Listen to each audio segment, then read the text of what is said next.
Brought to you by Penguin.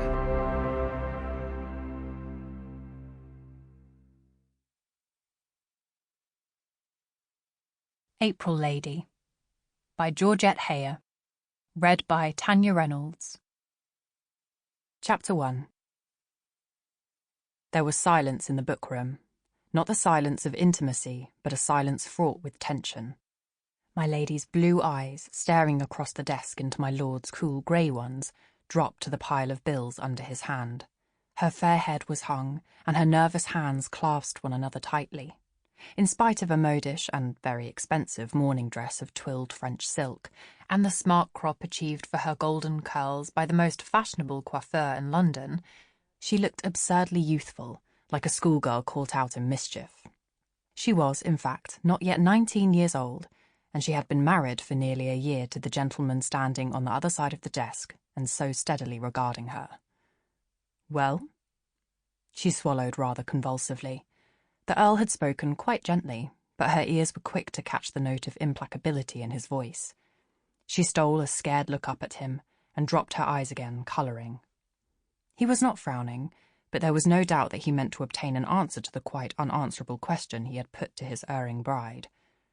Another silence fell, broken only by the ticking of the large clock on the mantelpiece. My lady gripped her fingers so tightly together that they whitened.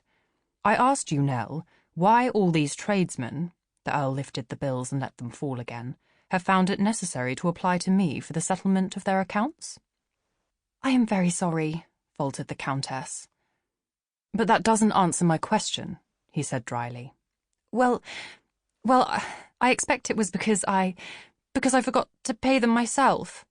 "Forgot?" Lower sank her golden head. She swallowed again.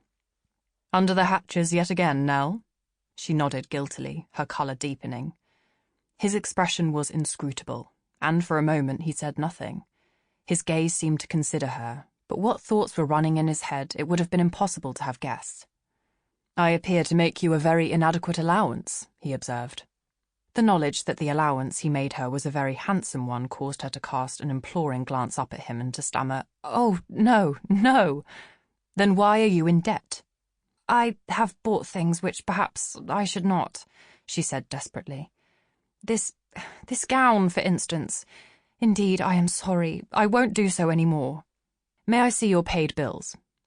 This was said more gently still, but it effectively drove the flush from her cheeks. They became as white as they had before been red. To be sure, she had any number of receipted bills, but none knew better than she that their total, staggering though it might seem to the daughter of an impoverished peer, did not account for half of that handsome allowance which was paid quarterly to her bankers.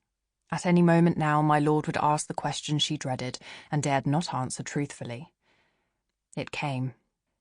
3 months ago, Nell," said the Earl, in a measured tone, "I forbade you most straitly to pay any more of your brother's debts.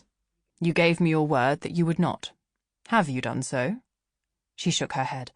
It was dreadful to lie to him, but what else was to be done when he looked so stern, and had shown himself so unsympathetic to poor Dysart? It was true that Dysart's recurring difficulties were all due to his shocking luck, and it seemed that Cardross couldn't understand how unjust it was to blame Dysart for his inability to abandon gaming and racing. That fatal tendency, said Mamma, with resignation, ran in the family. Grandpapa had died under a cloud of debt, and Papa, with the hopeful intention of restoring the fortunes of his house, had still more heavily mortgaged his estates.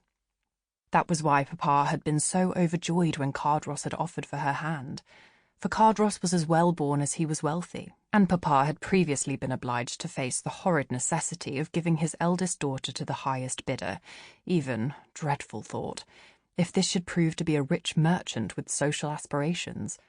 He had done so with great fortitude, and he had had his reward. In her very first season, indeed, before she had been out a month, Cardross had not only seen the Lady Helen Irvine, but had apparently decided that she was the bride for whom he had so long waited.